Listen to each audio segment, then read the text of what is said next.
Hey guys, I just want to make a quick video that's going to talk about how we're going to figure out our intensity levels for our exercise sessions. So what I like to use that not a lot of coaches use is what's called auto-regulation principles. So this is using things like rate of perceived exertion as well as repetitions and reserves to guide our intensity levels for the day.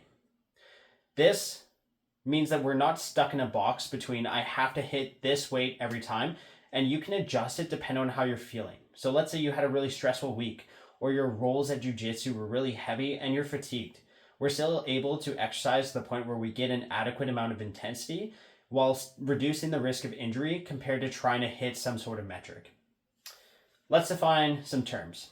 So rate of perceived exertion is usually seen on a scale of 1 to 10. 1 being, I put no energy into this, I could go forever, and 10 being, I physically cannot perform another repetition. So if it's bench press, I get to the point where I cannot do another rep, I've reached my max. Repetitions in reserve are the same thing, but kind of the opposite. So if I gave you a repetition in reserve of 0, that means you're leaving nothing in the tank. You're going to the point where you cannot do another rep. You need a spotter to come and save your life.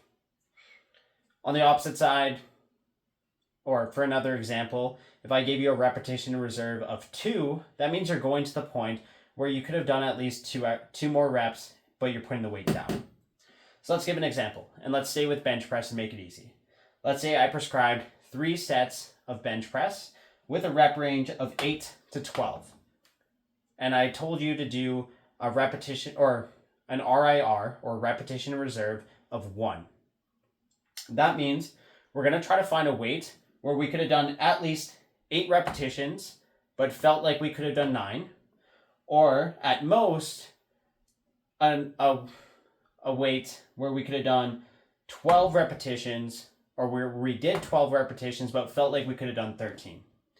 So an example of an appropriate load was for my first set, I did 11 reps, but I feel like I could have done 12.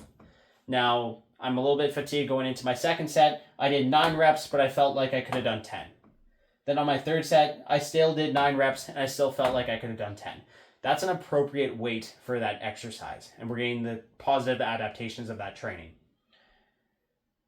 What wouldn't be an appropriate use would be if I did 8 reps, and I felt like I could do 9 on the first set, but then I go down and I only do 6, and I kind of maxed out there. That means that weight is too heavy. We need to decrease the intensity to make sure we're staying within that rep range. What also wouldn't be appropriate is if you pick a weight where you did 12 reps, but you felt like you could have done 15 if the repetition in reserve is 1. Hopefully that kind of gives you an idea of how to use repetitions in reserve as well as rate of perceived exertion. You're going to see them quite frequently in your program. If you're still a little murky about this, please feel free to send me a message and I'll be able to explain it a little bit better.